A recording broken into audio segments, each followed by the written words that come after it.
2, 1, and counting.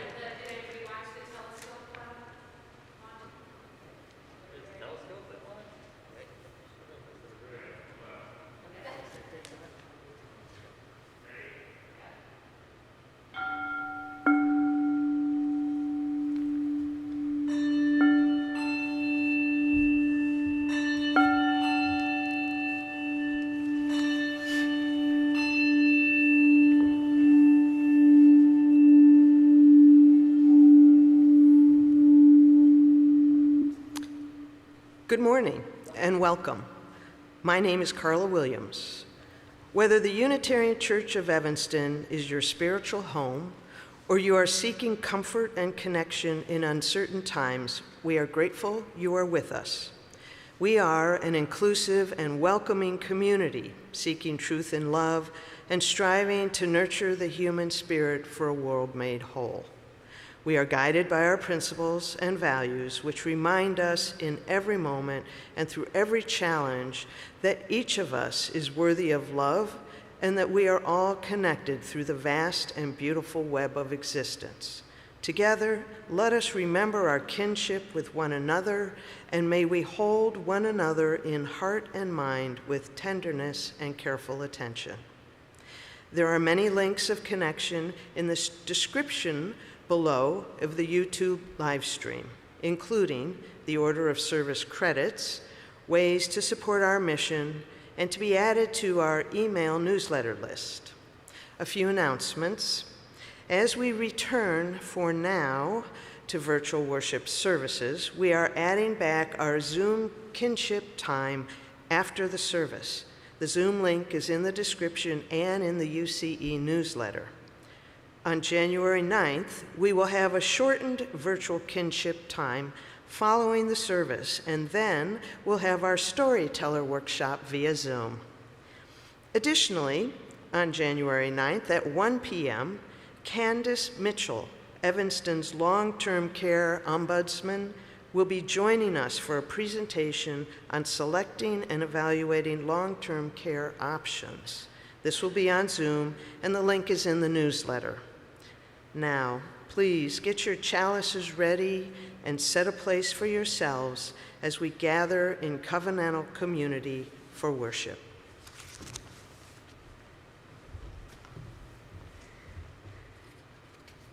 Good morning, all. Our opening reading is from UU Minister Reverend Joe Cherry. Joy is hard. Joy is hard. Joy requires us to feel safe enough, to be safe enough, to open to vulnerability. To feel joy, we must be brave. Joy walks into a room after the space has been cleared of shame, cleared of doubt, cleared of self-recrimination. Joy is hard. Joy is hard, and joy is worth the hard work of preparation, preparing oneself and setting down all the defenses, all the shoulds and could-haves, all the should not haves and might haves. Joy is worth the work. You are worth the work. You can start small, the simple pleasure of your favorite tea, the grand freedom of a full belly laugh. Invite joy to be your companion. Welcome to worship.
The Unitarian Church of Evanston resides on the traditional homelands of the Council of Three Fires, the Ojibwe, Odawa, and Potawatomi nations.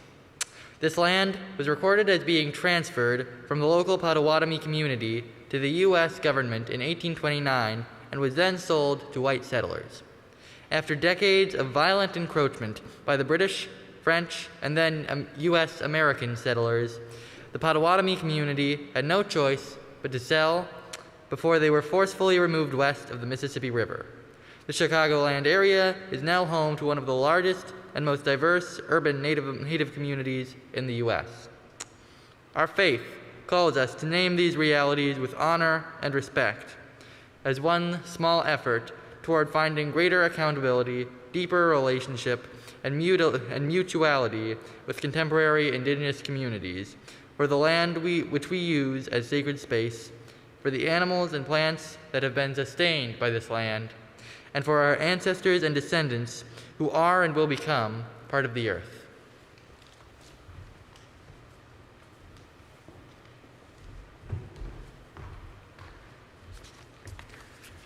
As we light our chalice, symbol of our living tradition, please join in saying these words, a collaborative poem written by the storytelling group on the 12th. Laughter fills the air when we all gather to share and compare our joys and jokes in north air. Birds whistle about us as the young ones stare with wonder at the beauty all around us. And we will rejoice as we look to the future, listening to the children who come with wisdom we have all forgotten and have a deep need to be reminded of and relearn. People need a learning of new things and reminders of truth.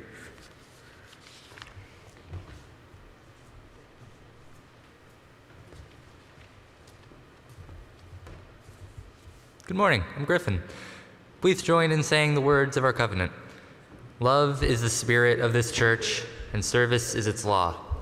This is our great covenant, to dwell together in peace, to seek the truth in love, and to help one another.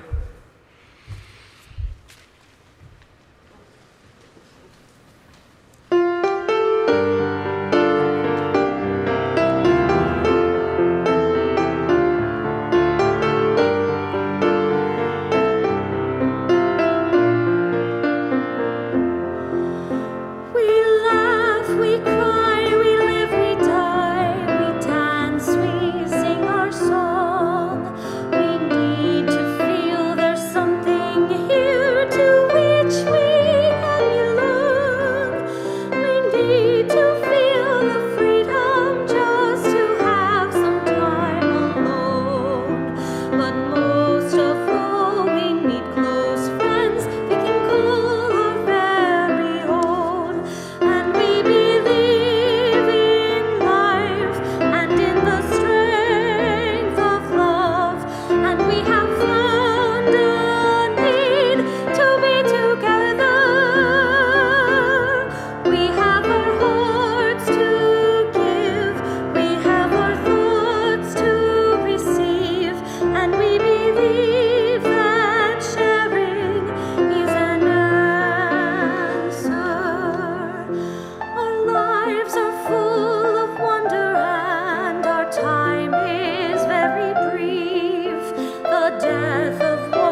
Hello, I'm Enzo Wallen, and I have some jokes to share today. These are some pretty bad jokes, so if you could laugh, that would be nice. What's red and bad for your teeth? A brick. Yeah. Where are average things made? A satisfactory. What does a mermaid use to clean her scales? Tide. What does a mermaid wear to math class? Her algae bra. Okay, and so you know how geese fly in a V, right? And one side is always longer than the other? Why do you think that is?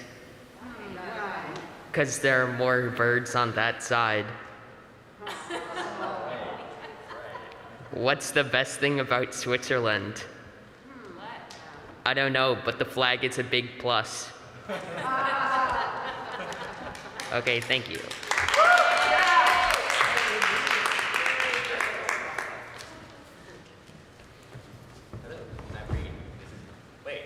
No, man. No, even we're doing it.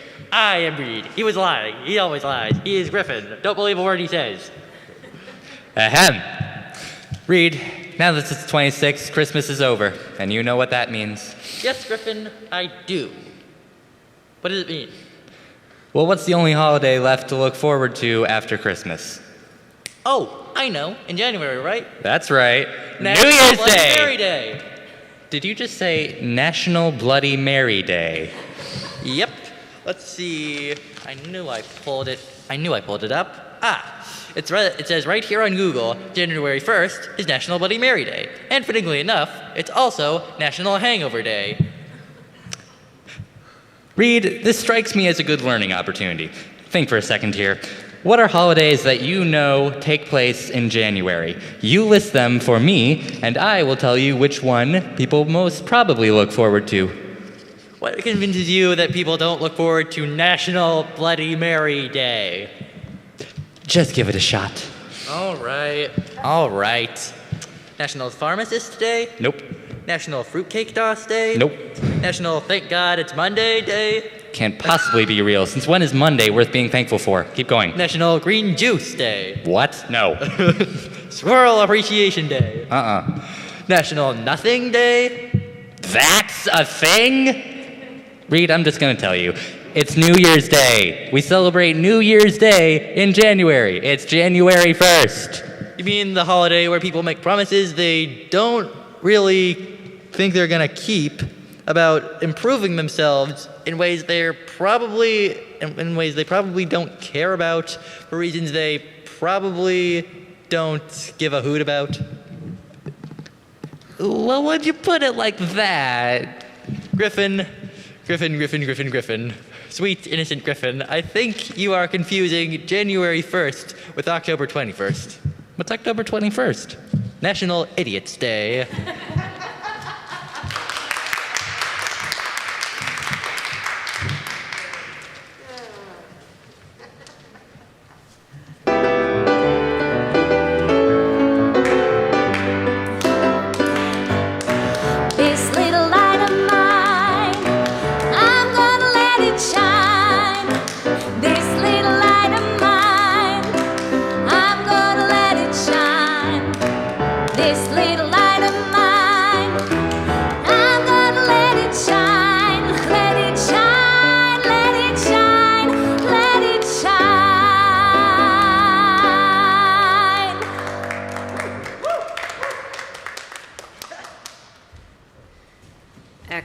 Excellent. Thanks for the yucks, guys.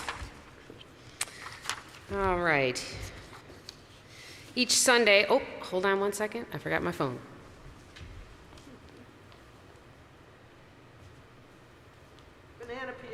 Banana peel. Gotta get my phone up here. So if you have joys and sorrows to add to our chat, please do so. This is the time in our service when we share these things that are on our hearts, things that we're joyful about, things that we're sad about. And because there's not many of us in the room, we hope that you'll contribute your things that you want to share into the chat. These are the things that have been shared so far today. The Crawford Clunan family mourns the passing of Ingrid Schickerling, who lived a joyous 91 years. And Allie, if you want to light the candles now, that would be great. We know we're missing you here lighting the chalice or lighting the candles, so we're going to light candles for you. And Gail Smith shares a sorrow that many of us share on the death of Archbishop Desmond Tutu, and an appreciation and joy for his teachings and profound work. He said, "If you are neutral in situations of injustice, you have chosen the side of the oppressor." And I'm just looking to see if there's any that I want to share that are shareable for the chat. Tori Bassani says, "My grandson's Christmas present, he woke up with COVID a few days after being boosted. May he have a very light case." They also reported from their home in Lake Tahoe that they have 8 feet of snow. Wow. And prayers for all going through difficult times from Jane Wickenkamp.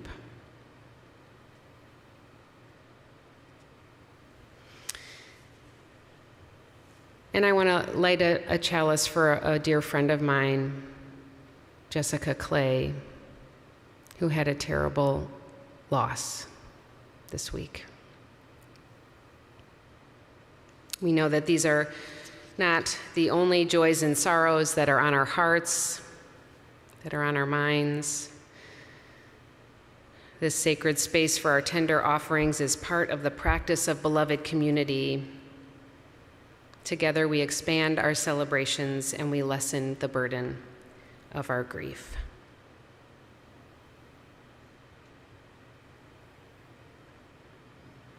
Please join me in the spirit of prayer and meditation.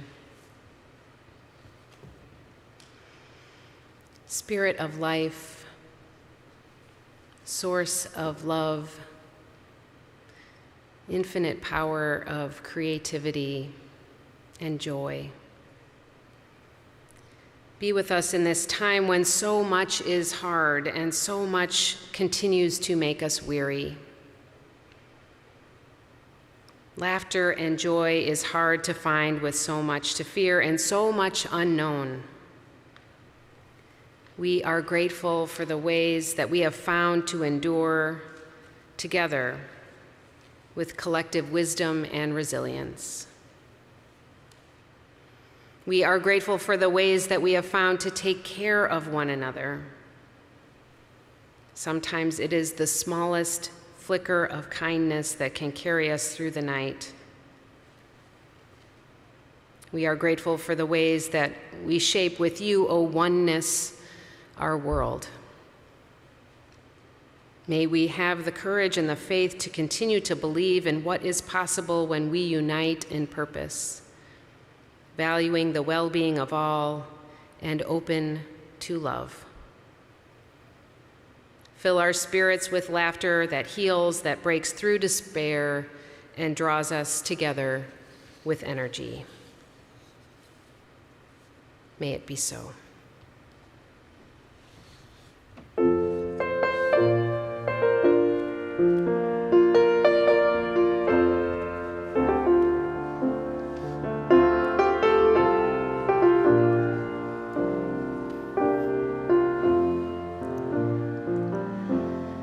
There is more joy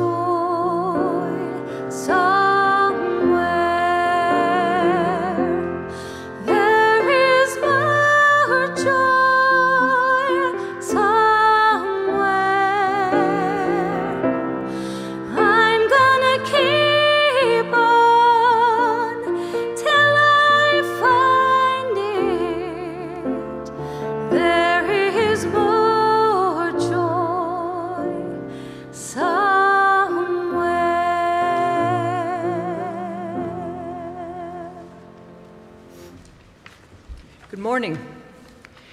As we say in our covenant each Sunday, service is our law. UCE is called by our mission, values, and principles to contribute to our community, to form accountable partnerships, and to express gratitude through giving.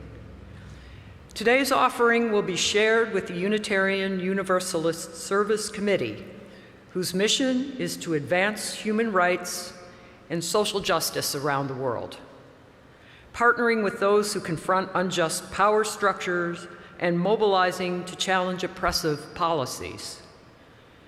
You may text to give, mail in a check, or give from our website. If you write a check, please indicate in the memo line if your check is for the shared offering, pledge, capital campaign, or some other giving. Please give as generously as you can, and may what you give bring you joy.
Fantastic.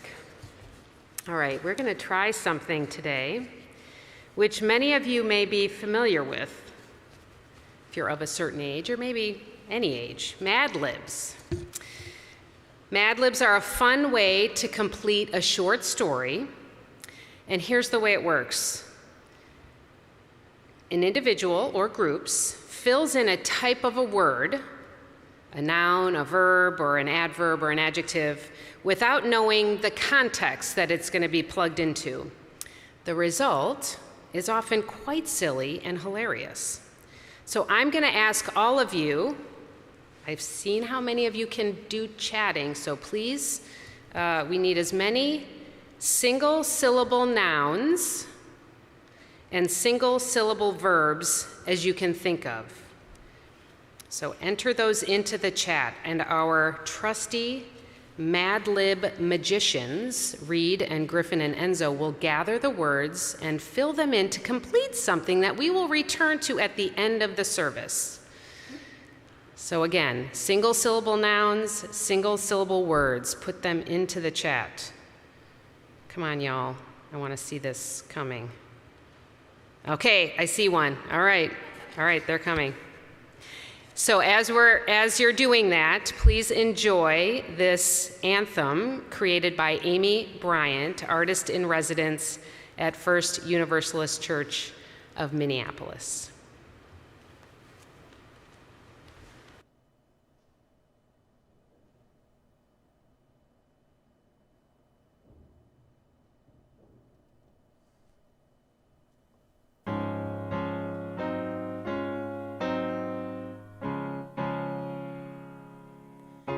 Joyful, joyful love, we adore thee.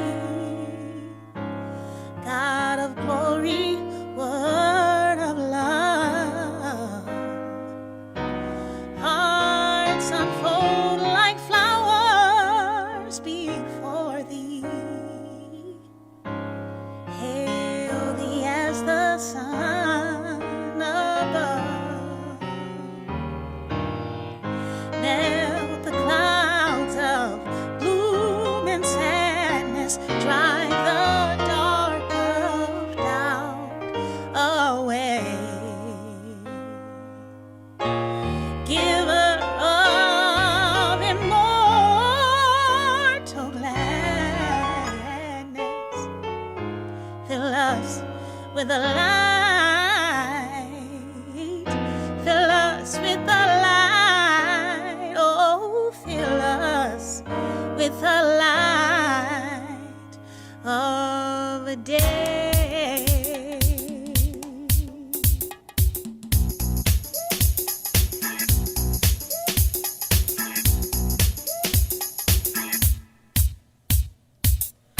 Joyful, joyful love, we adore thee. God of glory, word of love. Hearts unfold like flowers before thee. Hail thee as the sun above. Melt the clouds of gloom and sadness. Drive the dark of doubt away. Drive it away, giver of immortal gladness. Fill us with the light of day. Light of day. Joyful, joyful love, we adore thee, and in my life I've put none before thee. Cause since I was a youngster, I came to know that love is the only way to go. So I had to grow up and come to and understand it, that I'm down with this thing. So now I'm demanding that you tell me who you're down with, G. Cause all I know is that I'm down with love, you see. You're down with L-O-V-E. Yeah, that's me. You're down with L-O-V-E. Yeah, that's me. You're down with L-O-V-E. Yeah, that's me. You're down with L-O-V-E. Everybody! Come and join the chorus, the mighty, mighty chorus, which the morning stars began. The option of love is right before us. By the way, what have you done for love lately? Ooh, yeah. What have you done for love lately? The watch is over everything, so we sing. Joyful, joyful love, we adore thee. God of glory, word of love. Hearts unfold like flowers before thee. Hail thee as the sun above. Oh, melt the clouds of gloom and sadness. Drive the dark of doubt away. Drive it away, giver of immortal gladness. Fill us. Joyful, joyful, we adore thee. Fill us. God of glory, word of love. Fill us. Hearts unfold like flowers before thee. Fill us. Hailing to the sun above. Fill us. Melt the clouds of gloom and sadness. Fill us. Drive the dark of doubt away. Fill us. Giver of immortal gladness. Fill us. Fill us with the light. Fill us with the light. Fill us with the light of day. Light of day.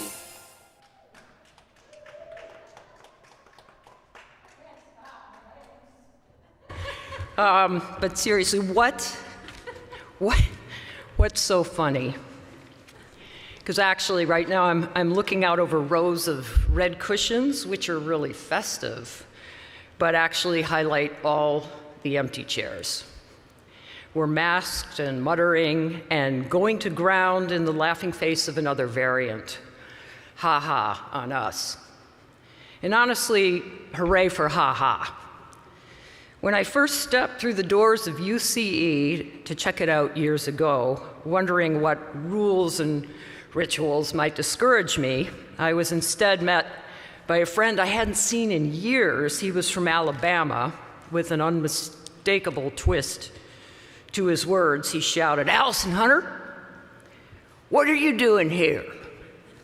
Sit next to me. I have Tic Tacs." And that was it. That was my holy introduction to this community. I got a Tic Tac and I never left. So for me, it's the absurdity of life that sustains me, the redeeming pull of our absurdly human desires and failures, and honestly, the non sequiturs that keep me off the ledge and close to what happens next. I can't say there's been a singular recalled moment of hilarity that was transformative. For me, it happens almost every day if I pay attention a little bit. A different slant on vulnerability, the stupid realness kind that connects us, flat tires, taxes, or just recently, the customer who called the plumbing company where I now work to say he, quote, dropped his snoring device in the toilet. Could we please come get it out? And we did. So a little vulnerability there. The trick is, as I've been told, wearing life like a loose garment. It's almost impossible, but not entirely. Of course, the difficult realities of our work here, at home, in our daily lives keep us grounded, but it's kind of nifty that we are not here grim-faced, sanctimonious creedal bullies, which is not really even possible at a potluck, even with gluten-free mandates. Or try to keep your poise during an unfiltered Kathy Talmadge joke. Not happening, I see you, Kathy. Waiting to hear more. A friend, again, not long ago, was trying on wigs with his wife, who was undergoing chemo for cancer.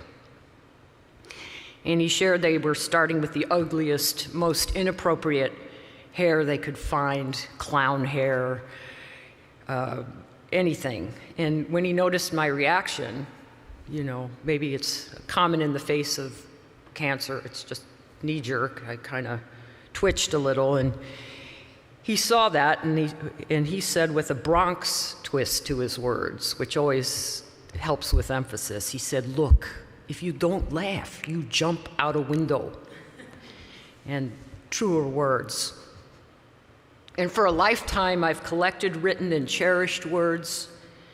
I do it for a living, and even when I worked on ranches, after leaving a career, the collection of life's absurd artifacts continued, like this gem from Jerry the blacksmith, when describing the fighting tactics of an ex-wife.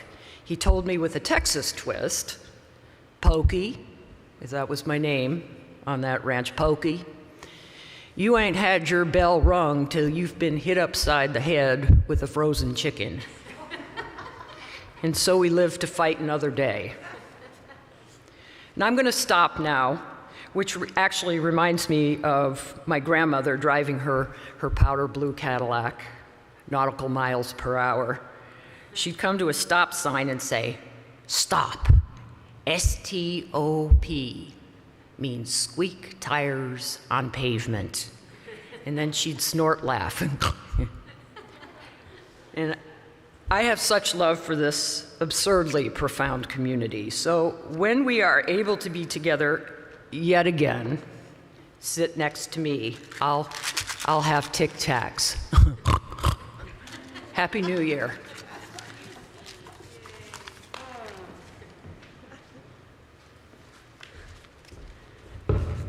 Thank you, Allie, for reminding us about the absurdity of life and the joys of memory of family and loved ones.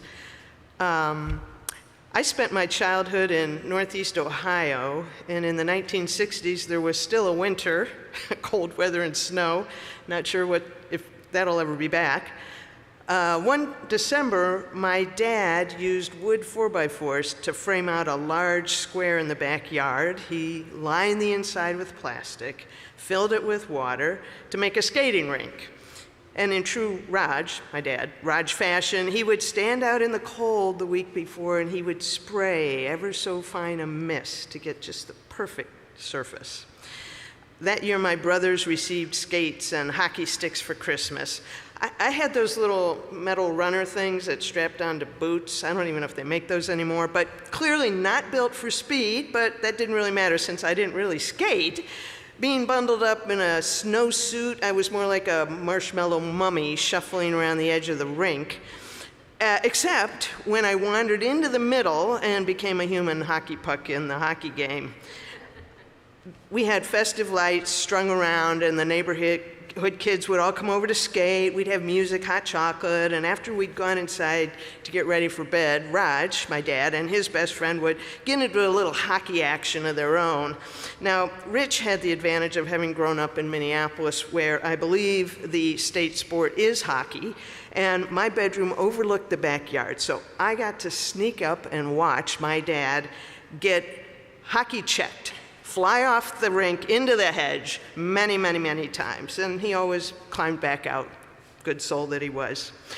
One year when my brothers and I returned home for the holiday, I was helping my mom prepare for a Christmas Eve party, and she asked me to get the vegetables from the refrigerator in the garage. Now this seemed really odd because we did not have a refrigerator in our garage, but I flung on the door, flipped on the lights, and what to my wondering eyes should appear but our old blue Oldsmobile covered in food. There were platters stacked on the hood, bags of rolls aligned on the trunk. Inside the back seat, 3 platters of cold cuts, veggies, all kinds of goodies. And in the front seat, bottles of wine and soda and champagne safely resting along the front seat. I shouted, what is this? What is this? And my mom said, oh, well, the car's not working. So I decided it was easier than using the fridge in the basement. I don't have to go up and down the stairs. So that became the refrigerator car. It had a very busy holiday that year as there were leftovers stacked on top and inside well into the new year.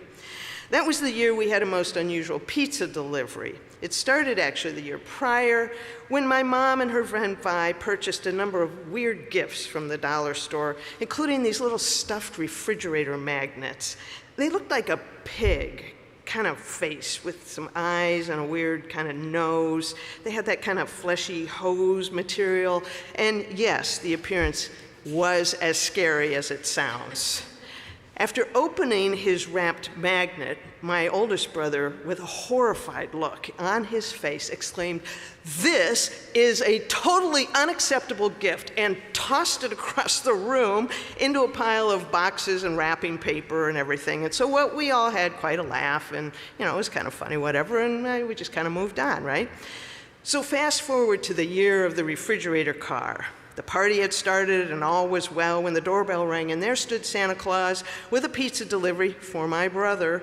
Pizza box in hand, he made my brother, who was in his late 20s, sit on his lap and quizzed him about his behavior during the past year. When my brother lifted the lid of the pizza box, what did he see? The pig nose nestled in among the pepperoni and mushrooms. After hearing about my brother's rejection of this kind of weird pig nose magnet gift, my mom's friend Vi had waited an entire year to orchestrate its return.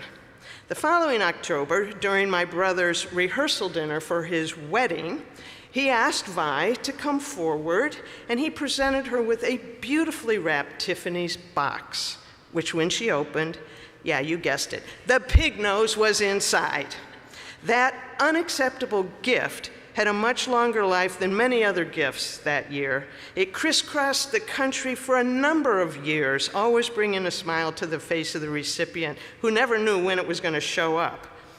I find more and more that joy is less about things and more about being with family and friends through the good, the bad, the silly, the possibly the craziest of times, feeling the warmth and sharing love with those in our families and communities. As challenging as this year has been, I'm determined to create and recreate wonderful times together. I'm so grateful for my time with my family and friends and for this community, and I'm remembering them with gratitude and great joy, and I wish the same for you. I'd like to close with a particularly fond memory, a song my dad used to sing to me. I'm not sure where it came from, but whenever I sing it, I think of him and smile. Please know the gender references are a reflection of his version of the song, and it goes like this. It's called the Pruny Song. No matter how old a prune may be, he's always full of wrinkles. A baby prune is like his dad, except he's not wrinkled half as bad. We have wrinkles on our face, but Pruny has them every place. No matter how old a prune may be, he's always getting stewed. Thank you. Merry Christmas. Happy New Year.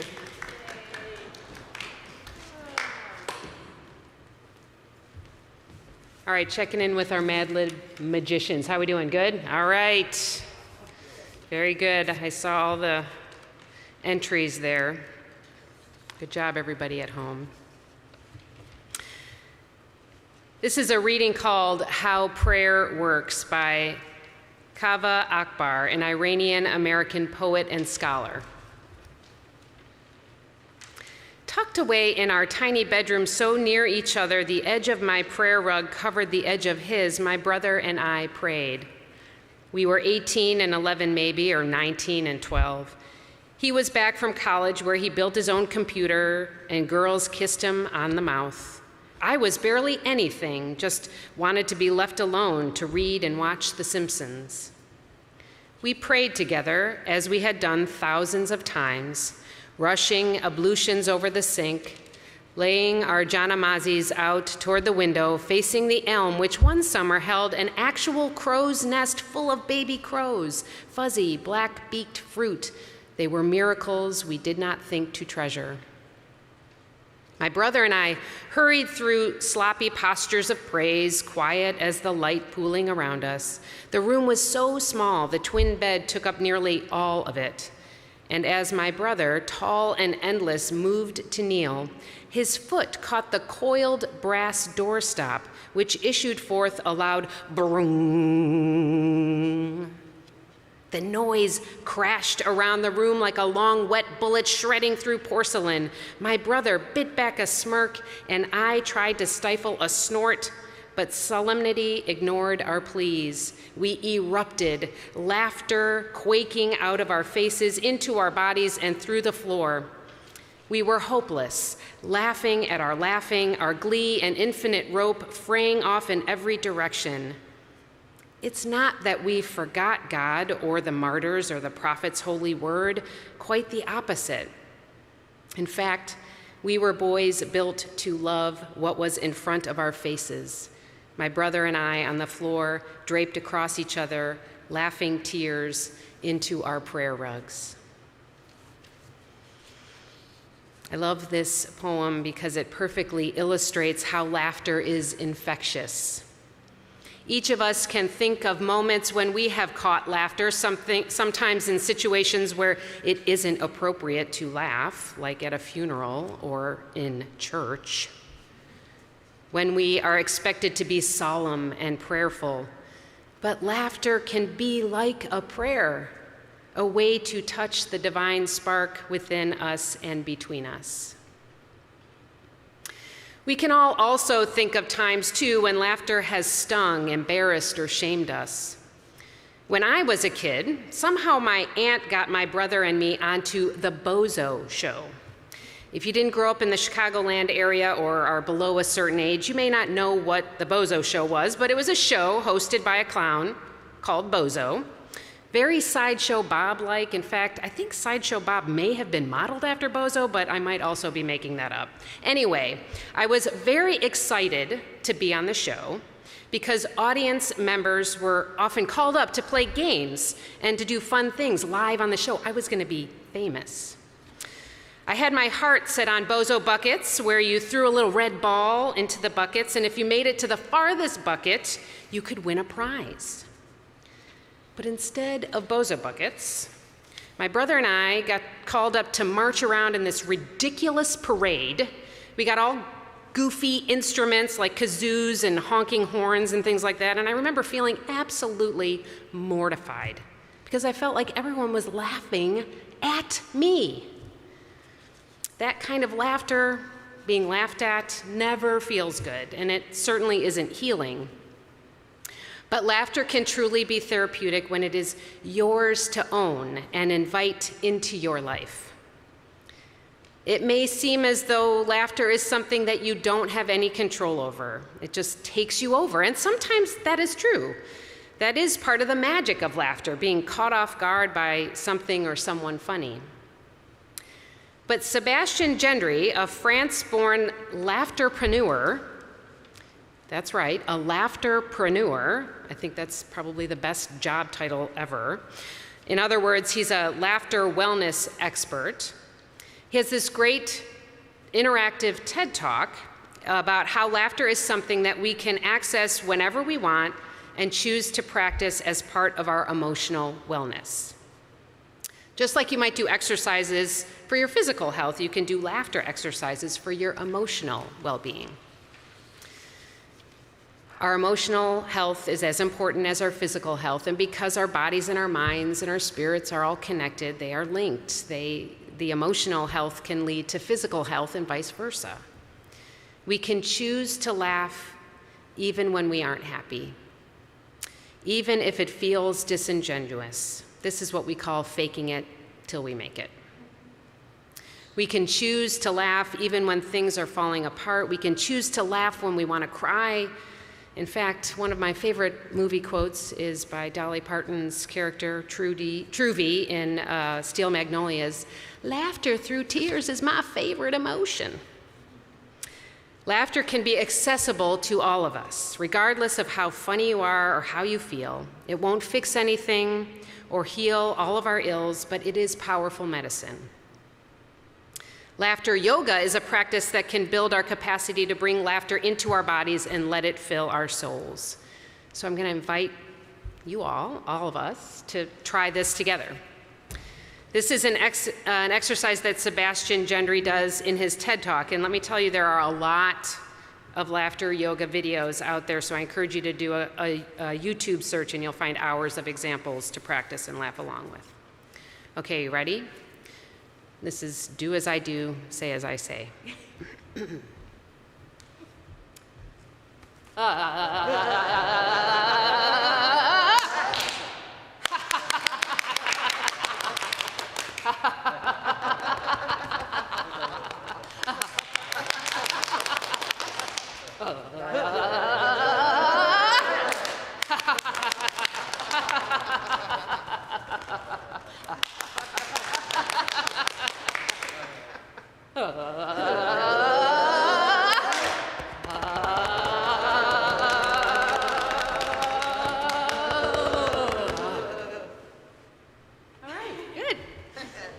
How do you feel? Silly? Me too. But I also feel a little bit better than I did like a minute ago. Laughter is a gift that you can give yourself that expands and it catches on. It heals not only you, but those around you when it is practiced with a loving heart and a kind heart. Laughter gives us perspective. It gives us a little space with our out-breath to be able to perceive things differently. Laughter connects us and binds us. It brings us into our bodies and into the present moment. We can all practice laughing at the absurdity of life and let our laughter open our minds and hearts to joy. May we carry joy into the year ahead and to all that is unknown to us. May our laughter cast out fear and dread. May it bring us together and heal our minds, bodies, and souls. May we make it so. We extinguish the chalice with these jokes. How many Unitarian Universalists does it take to change a light bulb? None. We accept the light bulb the way it is. There is no fixed number, but the committee must have a quorum. None. The UUs aren't afraid of the dark. Awesome. Now, remember when we asked you for those verbs and nouns? Our closing hymn is a Mad Lib of the much loved and familiar song, come sing a song with me, but instead it will be,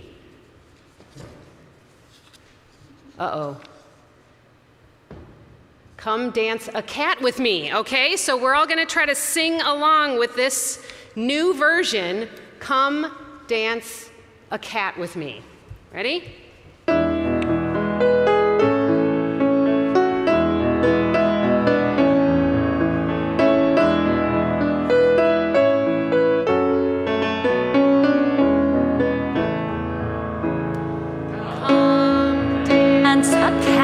With me, come dance a cat with me, come dance a cat with me, that I might sleep your fog. And I'll bring you fox when fox is hard to find, and I'll bring a scoop of rain and a wink in the winter time. Come jump a pants with me, come jump a pants with me, come jump a pants with me, that I might kiss your rose. And I'll bring you fox when fox is hard to find, and I'll bring a scoop of rain and a wink in the winter time. Come cry a bat with me, come cry a bat with me, come cry a bat with me, that I might eat your trees. And I'll bring you fox when fox is hard to find, and I'll bring a scoop of rain and a wink in the winter time. Excellent. Excellent, excellent, excellent. Very, very well done, Mad Lib magicians. May we move out into the world open to laughter, expanding joy, and creating, hopefully, a possible bright and shiny new year. Amen. Blessed be. Go in peace.